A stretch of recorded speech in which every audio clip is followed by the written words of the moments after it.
Pemirsa, sesosok jasad pria ditemukan mengambang di Kali Ciliwung, Menteng, Jakarta Pusat. Jasad tanpa identitas itu tersangkut di antara tumpukan sampah dan belum ada pihak yang mengaku mengenali jasad tersebut.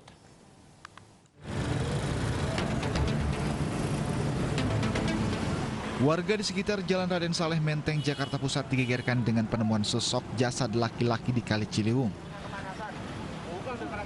Jasad tanpa identitas ini ditemukan pertama kali oleh anggota PPSU saat sedang mengangkut sampah. Saksi menyebut jasad memiliki rambut keriting dan berkulit gelap. Itu laki-laki apa perempuan? Laki-laki. Sekitar umur berapa? Umur 40-an. Dua sampai 3 hari. Bang, itu mayat itu warga sini atau gimana, Bang? Bukan. Nggak dikenal, Bang? Nggak dikenal. Ciri-cirinya rambutnya keriting. Petugas kemudian mengevakuasi jasad ini ke Rumah Sakit Cipto Mangunkusumo, Jakarta untuk diidentifikasi. Polisi mengimbau kepada masyarakat yang kehilangan anggota keluarganya untuk segera melapor. Dari Jakarta, Rani Sanjaya, iNews melaporkan.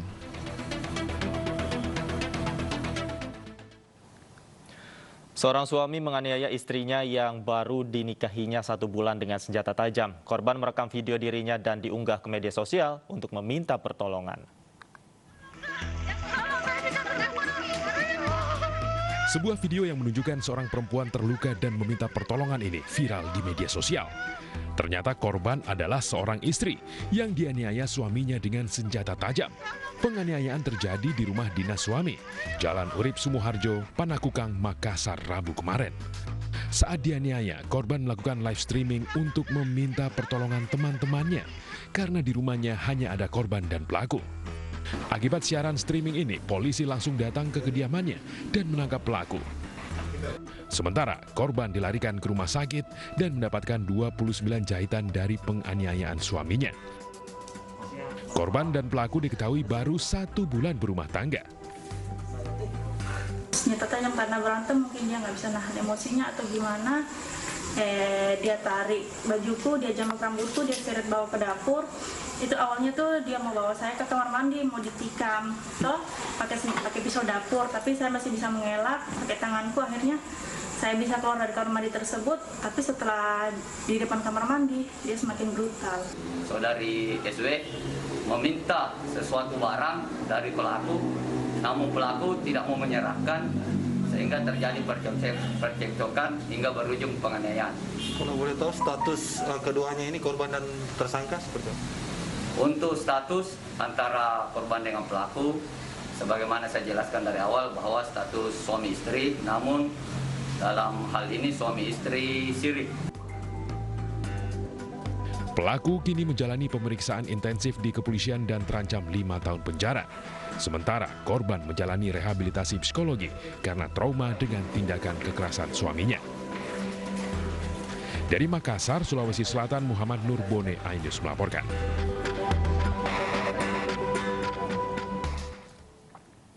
Kasus suami aniaya istri banyak terjadi di berbagai daerah. Penyebabnya mulai dari cekcok rumah tangga tak berkesudahan, dugaan perselingkuhan, hingga himpitan ekonomi.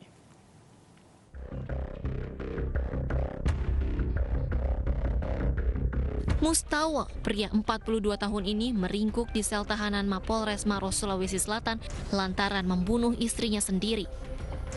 Ia menganiaya istrinya yang sedang tidur menggunakan lesung atau batu cobek hingga meninggal dunia di rumahnya. Mustawa mengaku sering mendapat bisikan gaib jika istrinya berselingkuh dan akan menikah lagi. Sementara itu, polisi terus mengembangkan motif pelaku tega menghabisi nyawa istrinya. Karena keterangannya yang selalu berubah, pelaku diperiksa kejiwaannya.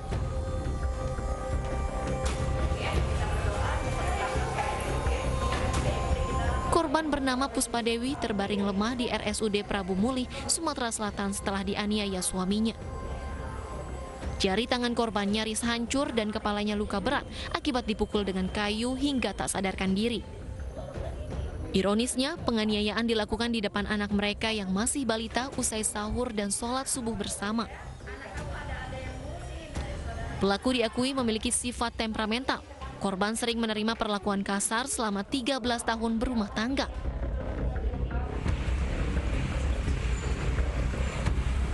Hasan, 47 tahun diringkus aparat Polsek Jelutung, Kota Jambi karena menganiaya istrinya.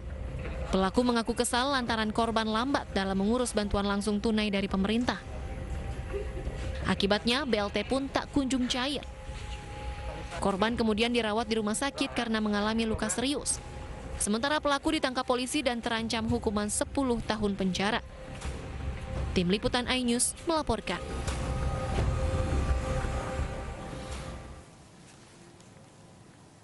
Satreskrim Polres Blora mengungkap kasus penyebar selebaran provokatif yang meresahkan warga Blora, Jawa Tengah. Sebanyak 24 pelaku penyebar selebaran provokatif yang didalangi dukun itu akhirnya minta maaf.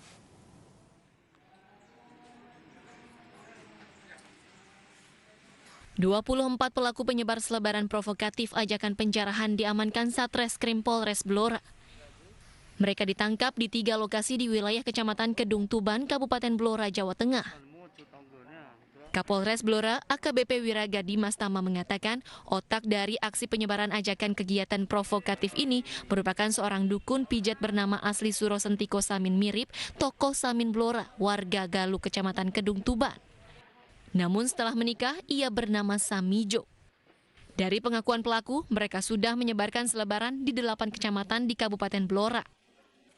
Samijo meyakini bahwa semua aset yang ada di Blora dan negara Indonesia adalah milik nenek moyang yang digunakan untuk rakyat atau negoro. Namun Samijo mengaku salah dan meminta maaf.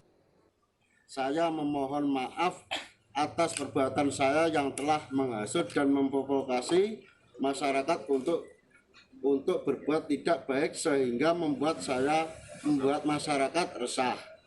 Hal ini saya perbuat dikarenakan kesalahan dan kehilapan serta kebodohan. Meski telah ditetapkan sebagai tersangka, para pelaku tidak ditahan. Mereka hanya diminta membuat surat pernyataan untuk tidak kembali melakukan kegiatan serupa. Dari Blora, Jawa Tengah, Heri Purnomo, iNews melaporkan.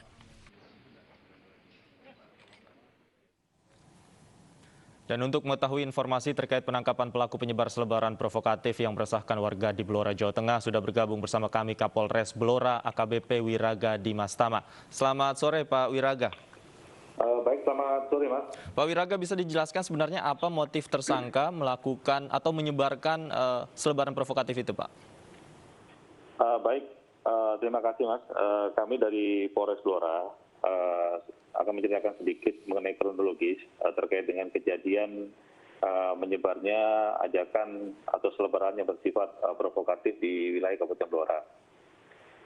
Hal itu terjadi pada sekitar hari Selasa tanggal 10 Agustus 2021 setelah ada laporan dari masyarakat beredar tulisan selebaran yang bernada provokatif yang pertama kali itu beredar di wilayah Kedung Tuban yang dilakukan oleh 2 orang.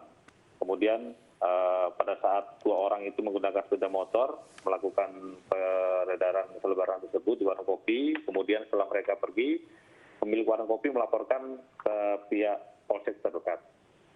Setelah dari itu ternyata didatakan lagi atau muncul lagi kejadian serupa yang terjadi di wilayah Samolan, itu di Kecamatan Blora, dengan modus yang sama, 2 orang menggunakan sepeda motor menyebarkan selebaran yang bernada provokatif ke toko-toko. Kemudian salah satu pemilik toko bangunan melaporkan ke polsek dan teruskan ke Polres. Dari hasil pemeriksaan kami, kemudian termasuk adanya rekaman CCTV, kami berhasil mengidentifikasi 2 pelaku utama, yaitu atas nama Sokran dan Didi. Kemudian hasil pemeriksaan, kemudian penelusuran diketemukan mengarah kepada tokoh utama yaitu Samijo. Dan setelah pemeriksaan mendalam, kami berhasil mengamankan sebanyak 24 orang yang dapat kita amankan dan kita bawa ke Polres untuk dilakukan pemeriksaan. Untuk motif sendiri sebenarnya dari hasil pemeriksaan terhadap tokoh utama yaitu Samijo ini, motif utamanya adalah mereka mempunyai pemahaman yang salah atau tidak tepat terkait dengan sumber daya alam yang ada di wilayah Blora dan global di wilayah Indonesia. Mereka berpikir bahwa sumber daya alam tersebut merupakan milik nenek moyang mereka, yang akhirnya mereka bersepakat punya ide sesat untuk melakukan upaya-upaya provokasi pada masyarakat untuk ikut serta melakukan penjarahan yang rencana dilakukan pada tanggal hari Jumat besok, itu tanggal 15 Agustus. Ya. Artinya tokoh utamanya ini Pak Samijo ini ya. Kemudian untuk 24 tadi yang sudah diamankan menyebarkan selebaran ini, apakah dijanjikan sesuatu oleh Pak Samijo? Apakah dengan sukarela menyebarkan selebaran itu, Pak? Mereka laksanakan secara sukarela karena memang kelompok ini adalah kelompok komunitas para petani yang biasanya mereka bekerja sebagai petani, kemudian dari segi ekonomi itu mereka sudah cukup, mereka rata-rata memiliki ternak dan kendaraan, sehingga kalau dibilang dari kata miskin itu cukup jauh, ya. Jadi memang hasil pemeriksaan kami sekitar hari Senin, sehari sebelumnya, mereka sempat ngobrol-ngobrol di warung kopi. Kemudian tercetus ide itulah, mereka mencoba-coba, kemudian Mbah Samijo ini yang tokoh utamanya itu kebetulan tidak bisa menulis. Ide dan pemikiran tersebut disampaikan ke rekannya atas nama Rohmat, kemudian ditulis tangan, mungkin bisa melihat dari bukti selebaran, tulisan tangan itu terlihat ditulis orang yang pendidikannya tidak tinggi. Ya.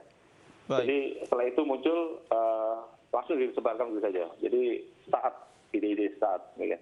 Baik, Pak Wiraga, dari keterangan Pak Samijo, apa sih yang menjadi dasar dia memiliki ide seperti itu dan tujuannya apa, Pak? Tujuannya dia melihat tentu saat ini secara umum di dunia sekarang sedang masa sulit, masa pandemi, kemudian dia merasa kita harus berupaya mengembalikan apa yang menjadi yang dimiliki nenek moyang kita, kemudian ide-ide itulah akhirnya dicetuskan kepada teman-teman sejawatnya atau teman-teman yang komunitas tersebut, dan akhirnya muncul selebaran-selebaran yang disebarkan ke wilayah sekitar kurang lebih 8 kecamatan yang ada di Blora. Baik. Kemudian apakah ada indikasi pemahaman ini, kan tadi Anda katakan antar komunitas yang bersangkutan saja. Apakah ada indikasi pemahaman ini mungkin menyebar ke wilayah lain atau ke desa lainnya, Pak? Untuk saat ini, Mas, hasil pemeriksaan kami, keterangan-keterangan saksi, baik yang ada di komunitas tersebut, kemudian warga yang menerima selebaran, jadi dapat kami simpulkan bahwa kelompok ini tidak menyebarkan pahamnya ke masyarakat-masyarakat yang lain. Jadi hanya lingkup 24 anggota komunitas ini tersebut. 24 orang yang notabene mereka adalah petani ya, Pak. Ya. Kemudian ya, tadi betul, juga sudah ditetapkan sebagai tersangka namun tidak ditahan, Pak. Kemudian bagaimana pembinaan yang dilakukan kepada mereka nanti, Pak? Jadi mohon maaf, Pak, kami mengkoreksi. Jadi kita tidak menetapkan mereka sebagai tersangka karena belum ada tindak pidana yang dilakukan. Kemudian hasil komunikasi kami dengan Forkopimda, terutama Pak Bupati, karena merupakan warga kita dan yang bersangkutan dari ke-24 orang ini mengaku juga salah, hilaf, akhirnya kita hanya melakukan pembinaan. Kita juga memberikan beberapa bantuan sembako kepada mereka dan keluarganya dan warga yang tinggal di sekitar. Kita berupaya menggalang mereka untuk sama-sama bekerja sama, bergotong royong untuk COVID-19 terutama di wilayah Blora ini dapat ditekan sehingga penyebaran tidak semakin banyak. Artinya tidak ada sanksi yang dikenakan pada mereka ya, Pak? Betul, Mas, tidak ada sanksi. Baik. Terima kasih Bapak Wiraga, Kapolres Blora sudah bergabung bersama kami di iNews Sore. Selamat sore. Pemirsa, kita ke informasi lain. Polisi terus mendalami kasus sumbangan bodong senilai 2 triliun rupiah Herianti Tio, anak dari Akiditio. Kakak kandung Herianti mengaku tidak pernah tahu harta mendiang ayahnya Akiditio senilai 2 triliun rupiah.